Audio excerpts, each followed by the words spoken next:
नीतीश कुमार ने आज राज्यपाल को अपना इस्तीफा सौंप दिया है और इस्तीफा सौंपने के बाद एक बार फिर से नीतीश कुमार को इस वक्त कार्यवाहक मुख्यमंत्री के तौर पर बनाया गया है, जिसके बाद अब नीतीश कुमार जो है वो सीएम हाउस पहुंच चुके हैं। हालांकि एक तरफ एनडीए विधायक दल की बैठक हुई जिसमें नीतीश कुमार को एनडीए विधायक दल का नेता चुना गया। सबसे पहले जेडीयू की बैठक हुई जहां पर नीतीश कुमार को जेडीयू का विधायक दल का नेता चुना गया। वहीं दूसरी तरफ बीजेपी के विधायक दल की बैठक में सम्राट चौधरी को नेता और विजय सिन्हा को उपनेता के तौर पर चुना गया। बीजेपी ने इस बार फिर से वही काम किया जो पिछले बार जो नेता उनके थे उन्हीं को रिपीट किया गया है। देखिए, जो इस बार केशव प्रसाद मौर्य को जिम्मेदारी दी गई थी परिवेक्षक के तौर पर, वो उन्होंने निभाया और केशव प्रसाद मौर्य ने सीधे तौर पर बताया कि सम्राट चौधरी को नेता और विजय सिन्हा को उपनेता चुना गया है। इसके अलावा अगर बात की जाए तो सम्राट चौधरी इस बार तारापुर से चुनाव जीत कर आए हैं। पिछली बार बिहार के उप मुख्यमंत्री रहे थे और दूसरी तरफ लखीसराय से विजय सिन्हा चुनाव जीत कर आए हैं, जो उपनेता हैं वो भी बिहार के उप मुख्यमंत्री रहे थे और ये माना जा रहा है कि इस बार फिर से दोनों जो है वो उप मुख्यमंत्री रहेंगे। कल शपथ ग्रहण समारोह होना है, उससे पहले ये पूरा घटनाक्रम जो है वो हो चुका है।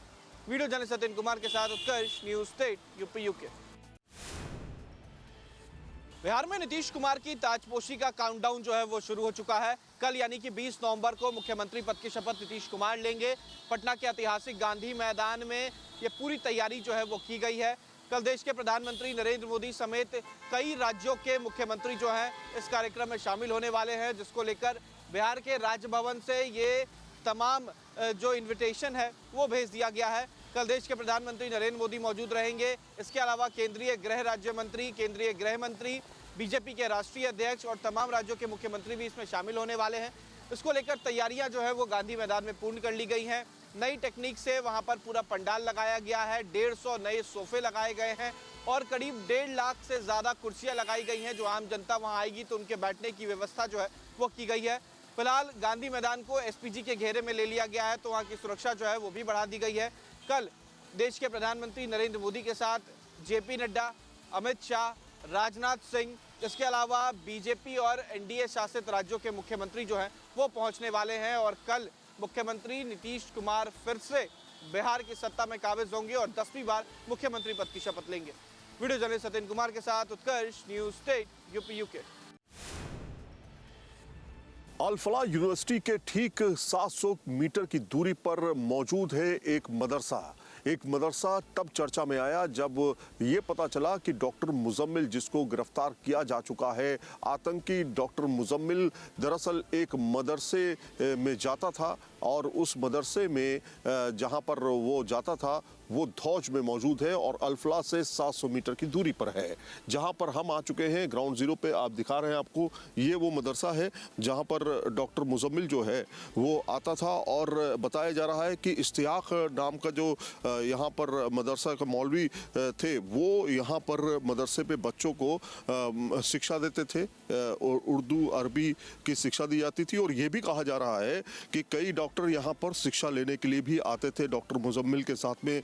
दूसरे यानी कि डॉक्टर शाहीन या फिर डॉक्टर आदिल, ये तमाम लोग जो है यहाँ पर शिक्षा लेने के लिए, उर्दू अरबी की शिक्षा लेने के लिए यहाँ पहुँचते थे। लेकिन इस समय डॉक्टर इश्तियाक जो कि यहाँ पर मदरसा मौलाना है, वो उसको यहाँ से गिरफ्तार किया जा चुका है। लेकिन किस तरह से इस मदरसे को बनाया गया है आप देखेंगे। ये मदरसा जो है बेसमेंट में इसका निर्माण किया गया। 200 वर्ग गज का ये मदरसा है और नीचे सीढ़ियाँ जाती हैं। ये देखिए कुछ इस तरह से सीढ़ियाँ जाती हैं। आप नीचे दिखाइए आकर के कि किस तरह से इसको कंस्ट्रक्शन किया गया। अभी इसका कंस्ट्रक्शन चल ही रहा है और इसी कंस्ट्रक्शन के चलने के दौरान ही इस मदरसे को कंस्ट्रक्ट किया गया। आप नीचे जाइए, दिखाइए ज़रा जाकर के अंदर किस तरह की हालात हैं इस मदरसे के। अभी आप देखिए पूरी तरीके से मदरसा जो है अभी नीचे इसमें फ़र्श भी नहीं बनी है, मिट्टी है।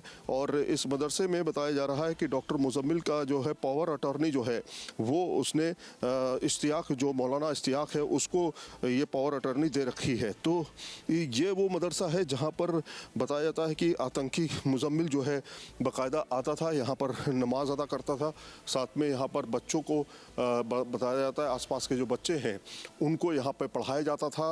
उर्दू और अरबी जो है और कुरान शरीफ की तिलावत यहाँ पे की जाती थी। तो कहीं ना कहीं ये मदरसा जो है अब सुरक्षा जांच एजेंसियों के घेरे में है। कि कहा जाता है कि अल फलाह यूनिवर्सिटी के पास चल रही एक आतंकी फैक्ट्री का जिसका खुलासा हुआ है वो साफ तौर पे इस मदरसे को केंद्र बना करके देखा जा रहा है। लेकिन क्या किस तरह की सिचुएशन है वो आप तस्वीरों में देख रहे हैं। ये साक्ष्य कि यहाँ के जो लोकल लोग हैं वो कह रहे हैं कि यहाँ पर डॉक्टर्स नहीं उन्होंने देखे आज तक। यहाँ पर पहुँचते हुए 2-3 महीने से यहाँ पर काम चल रहा है लगातार, अभी भी काम जो है यहाँ पर हो रहा है।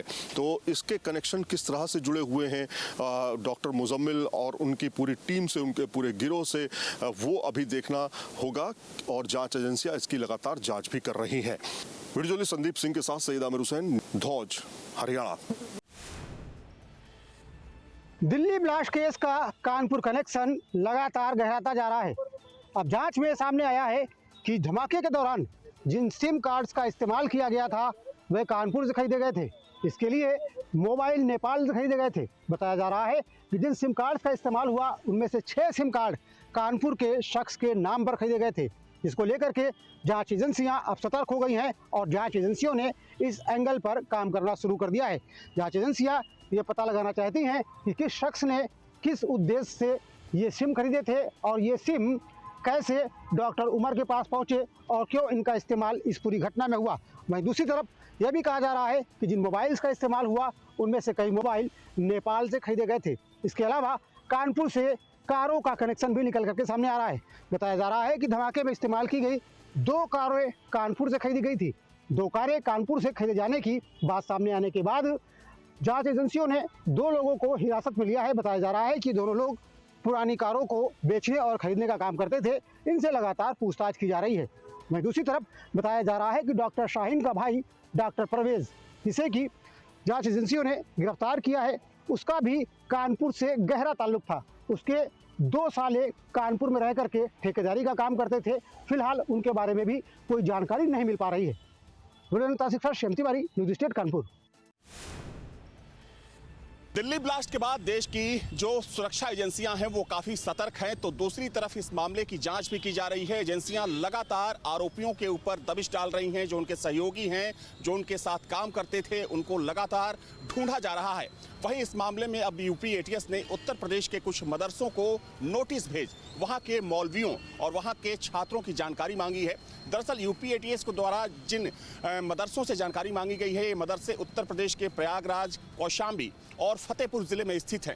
हालांकि किन मदरसों से ये जानकारी मांगी गई है ये तो साफ नहीं है, लेकिन जिन मदरसों को नोटिस भेजा गया है उस नोटिस में ये कहा गया है कि वे वहां पढ़ने वाले कुछ छात्रों और मौलवियों के बारे में पूरी जानकारी मुहैया कराएं कि वे कहाँ के रहने वाले हैं, कब से वहां पर पढ़ रहे थे या पढ़ा रहे थे। माना जा रहा है कि इसके पीछे हो सकता है कि डॉक्टर शाहीन का कुछ कनेक्शन निकलकर सामने आए, क्योंकि देखा जाए तो अब तक सिर्फ लखनऊ और आसपास के इलाकों से 1 दर्जन से ज़्यादा संदिग्धों को यूपी एटीएस उठाकर उनसे लगातार पूछताछ कर रही है। और न सिर्फ लखनऊ और आसपास बल्कि कानपुर में भी यूपी एटीएस की दबिश लगातार देखी जा रही है। वैसे में माना जा रहा है कि इस मामले में यूपी एटीएस को कोई बड़ी लीड जल्द ही मिल सकती है।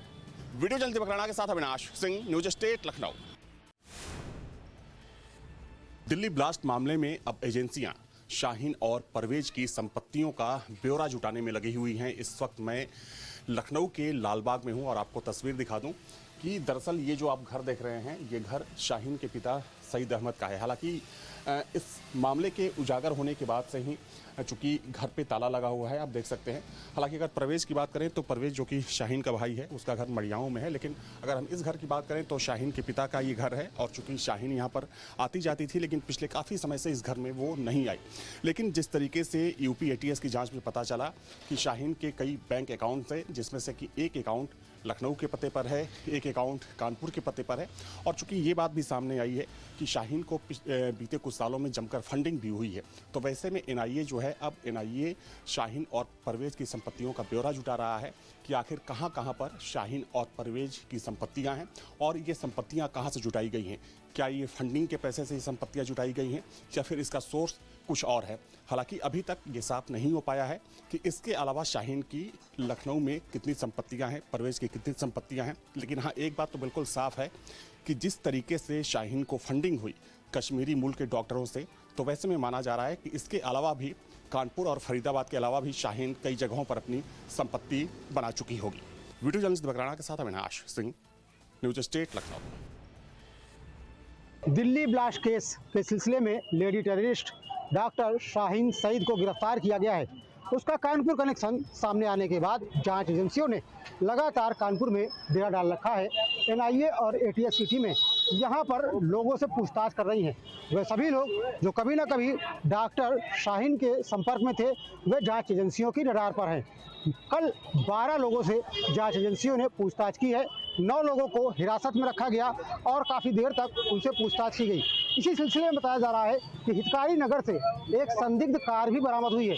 इस कार का नंबर हरियाणा का बताया जा रहा है।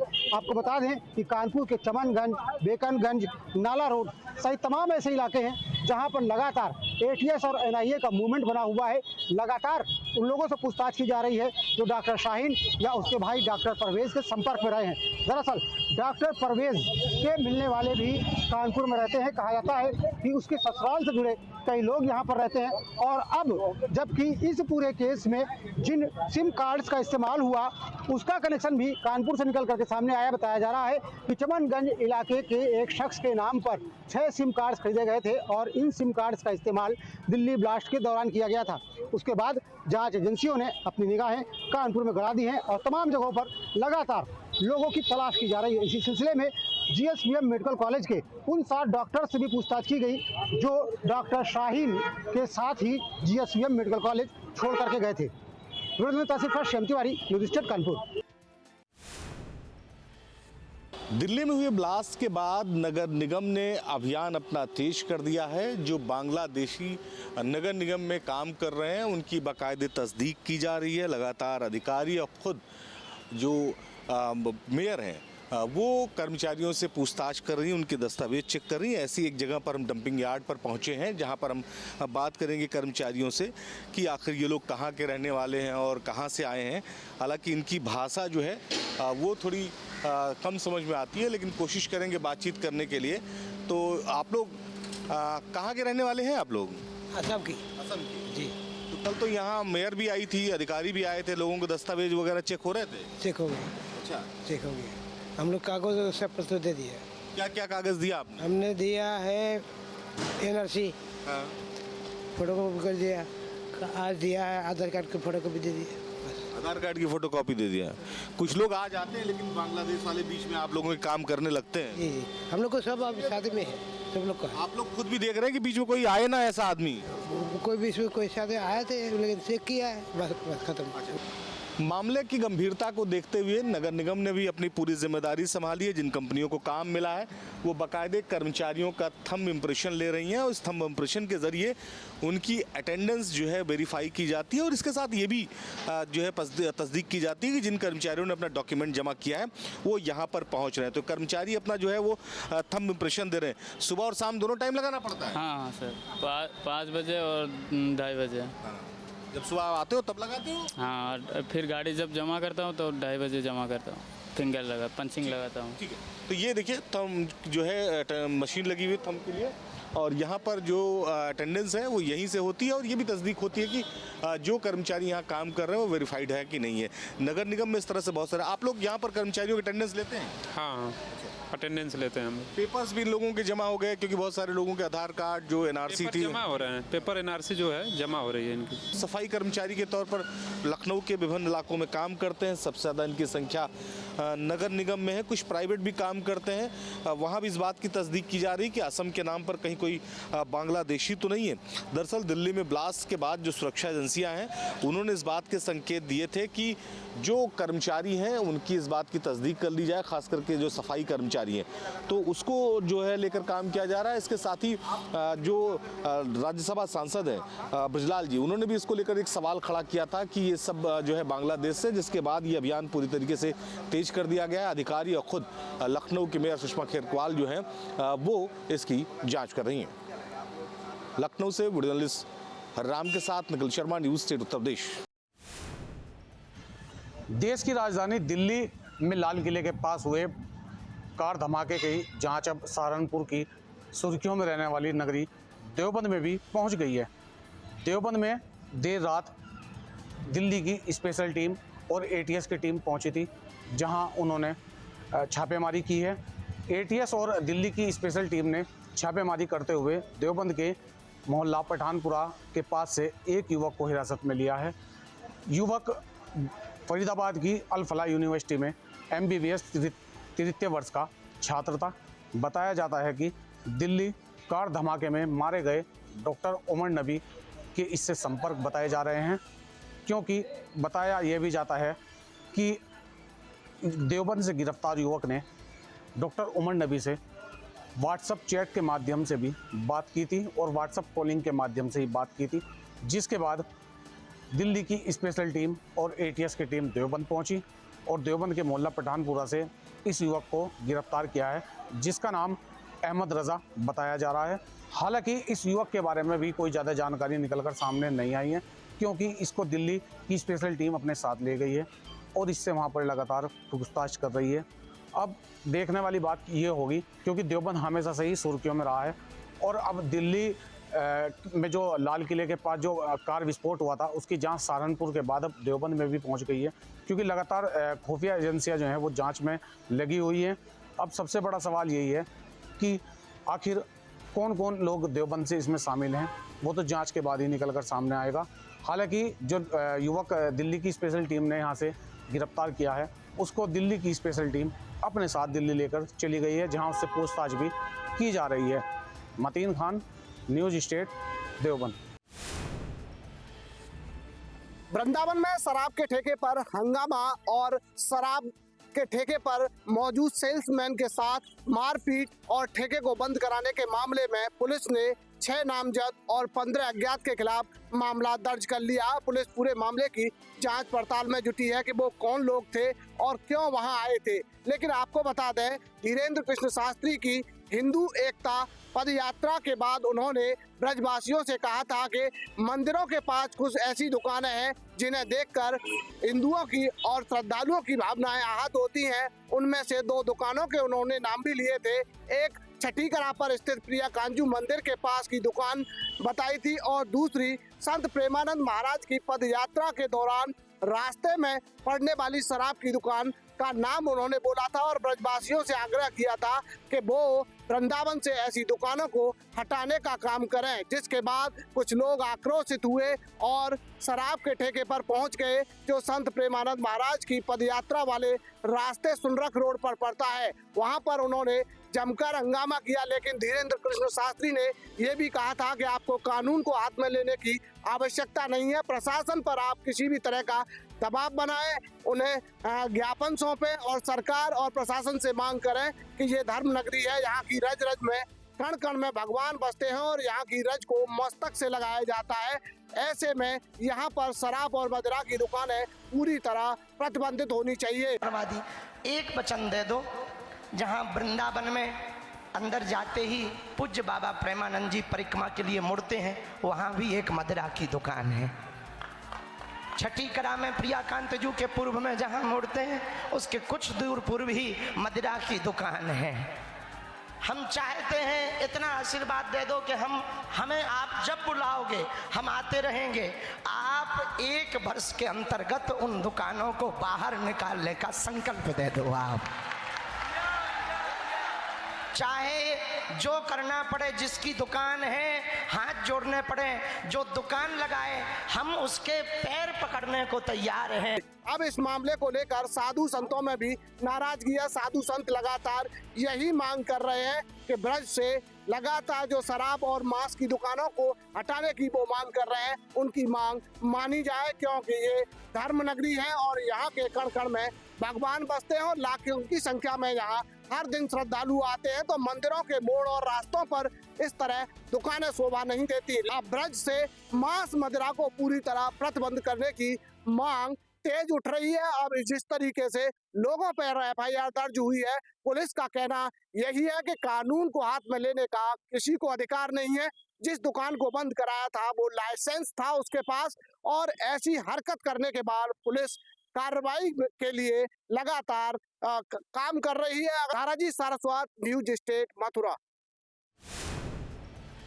मेरठ के सरदना इलाका में आयोजित एक भव्य शादी समारोह में मंगलवार रात अचानक हड़कंप मच गया, जब स्टेज पर मौजूद 2 खिलाड़ियों ने हर्ष फायरिंग कर डाली।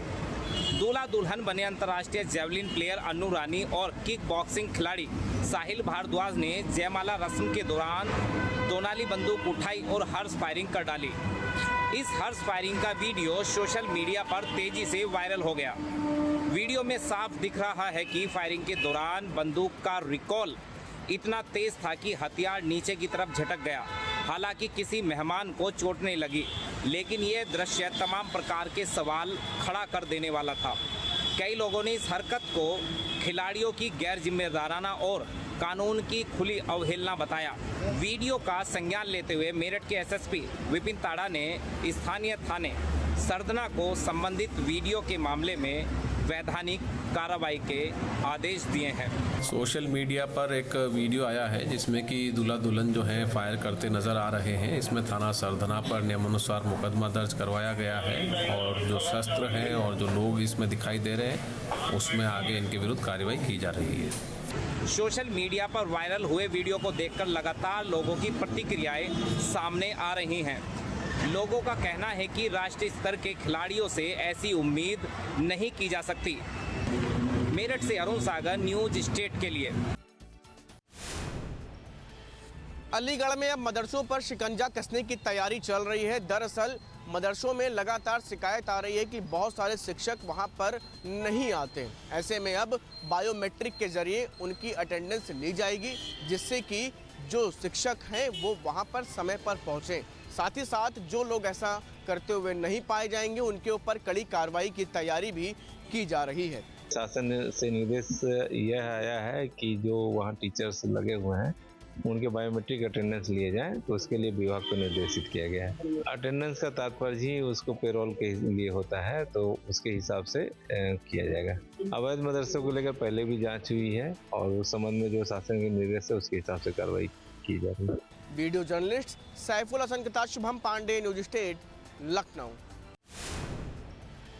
एटीएस की लगातार गेटोना में कहीं ना कहीं बड़ी कार्रवाई साफ तौर पे देखी जा रही है, जहां प्रिंटिंग प्रेस के जो भड़काऊ यानी कि कहीं ना कहीं पूरी तरीके से जो एक्टिविटी थी भड़काऊ सामग्री प्रकाशित करने के उन फैलाने वाले मामले में कोशिश जो थी वो लगातार देखी गई थी। इसमें एटीएस ने एक बार फिर कहीं ना कहीं गेटोना में पूरी तरीके से छापेमारी की है और छापेमारी के दौरान देखा गया है कि वहां जिस तरीके से जो युवक था उसको गिरफ्तार किया है, वो लगातार भड़काऊ सामग्री को प्रकाशित करता था। लगातार कहीं ना कहीं जो पूरी तैयारी के साथ जो एटीएस है उसने छापेमारी की थी। कासना के औद्योगिक क्षेत्र सेक्टर 5 पहुंची थी, जहां एटीएस की टीम ने 2 घंटे तक दस्तावेज खंगाले थे। हालांकि वहां आसपास लगे सीसीटीवी भी कब्जे में लिए गए थे। टेरर फंडिंग और बांग्लादेशी घुसपैठों को पनाह देने का भी कहीं ना कहीं आरोप है। कंपनी इस्तांबुल इंटरनेशनल में प्रिंट प्रेस लगाकर भड़काऊ सामरिक किताबों का प्रकाशन हो रहा था।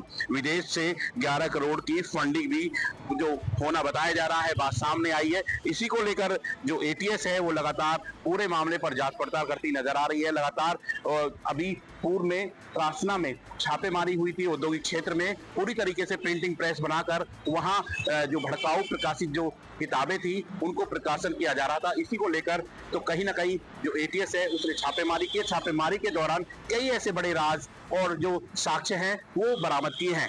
गेटोना से तरुण Bhadana, news state, Uttar Pradesh. STF police ने बड़ा खुलासा किया है, जहां रॉ फर्जी अधिकारी को गिरफ्तार किया है। अलग अलग तरीके से फर्जी अधिकारी बनने के बाद अलग अलग अपनी एक्टिविटी करता था और रॉ बनने के बाद कहीं ना कहीं अधिकारियों पर धौंस जमाया करता था। जहां आर्मी ऑपरेशन का अफसर बताता था या कोई बड़ा अफसर बताकर फर्जी अफसर सुनीत कुमार के पास से कई फर्जी दस्तावेज भी बरामद एसटीएफ ने किए हैं। फर्जी आई कार्ड से लेकर अलग अलग नामों के कई आधार कार्ड लगातार जो हैं पुलिस ने बरामद की हैं, यूपी एसटीएफ ने बरामद किए हैं। लगातार उत्तर प्रदेश पुलिस तो सक्रिय है ही, साथ ही में यूपी एसटीएफ ने जिस तरीके से जो आधार कार्ड से वोटर आई कार्ड बरामद किए हैं, कई बैंकों के जो खाते समेत कई अन्य फर्जी दस्तावेज बरामद किए हैं। जहां आतंकवादी गतिविधियों की भी एसटीएफ टीम इसकी जांच कर रही है। एसटीएफ नोएडा ने एटीएस को भी इसकी गिरफ्तारी की सूचना दी है। लगातार नोएडा एसटीएफ सूरजपुर क्षेत्र के चेरी काउंटी जो क्षेत्र है सूरजपुर से इसे गिरफ्तार किया है। लगातार ऐसे रॉ फर्जी अधिकारी बनने वाले के खिलाफ लगातार जो यूपीएसटीएफ है लगातार कार्रवाई करती हुई नजर आ रही है। हालांकि अभी फिलहाल उसकी पूरी कुंडली खंगालने में जो टीम है वो लगी हुई है। लगातार देखते हैं इस गैंग में और कौन सक्रिय है। लगातार ऐसे लोगों पर जो एसटीएफ से लेकर पुलिस लगातार कहीं ना कहीं कार्रवाई करती हुई नजर आती है। ग्रेटर से तरुण मराना, न्यूज स्टेट, उत्तर प्रदेश। हापुड़ में इस समय हवा नहीं जहर बह रहा है। आप मेरे पीछे देख सकते हैं कि हम एक इंडस्ट्रियल एरिया में हैं और यहाँ पर चिमनियों से कितना धुआं निकल रहा है और हवा में जो है वो जहर घोल रहा है। इस समय AQI 600 से ऊपर जा रहा है। आपको बता दें कि AQI का इस तरह से बढ़ना ना सिर्फ बाहरी वातावरण बल्कि हमारी सेहत के लिए भी बेहद खतरनाक है। इसका सीधा असर हमारे फेफड़ों और हार्ट पर पड़ रहा है। यह AQI 600 से ऊपर जा रहा है जिसका हमारे स्वास्थ्य पर बेहद ही खतरनाक असर पड़ रहा है। AQI जब से ऊपर गया है तब से अस्पतालों में मरीजों की संख्या भी लगातार बढ़ रही है। हम आपको बताना चाहेंगे कि AQI लगातार बढ़ रहा है लेकिन इसके बावजूद भी जिम्मेदार जो हैं वो चैन की नींद सो रहे हैं। तो आप देख सकते हैं कि किस तरह से फैक्ट्रियों से चिमनियों से धुआं निकल रहा है लेकिन जिम्मेदार इस तरफ ध्यान नहीं दे रहे हैं जिसका खामियाजा जनता को भुगतना पड़ रहा है। ऐसे गंभीर प्रदूषण में बिना मास्क के बाहर निकलना और सांस लेना एक दिन में 20 से 25 सिगरेट पीने के बराबर है जो मनुष्य के हार्ट और फेफड़ों को बहुत ही नुकसान दे रहा है और लगातार AQI बढ़ता जा रहा है जिससे बच्चे, बूढ़े और महिलाओं पर सबसे ज़्यादा असर पड़ रहा है और जो शुगर और हार्ट के मरीज हैं उनकी संख्या अस्पतालों में लगातार बढ़ती ही जा रही है। इस पूरे मामले में जिम्मेदार पूरी तरह से खामोश हैं। अगर जल्द ही जिम्मेदारों ने इस तरफ ध्यान नहीं दिया तो प्रदूषण इतना बढ़ जाएगा कि स्वास्थ्य के लिए बहुत ही खतरनाक साबित होगा। मैं चरणजीत, न्यूज स्टेट, हापुड़।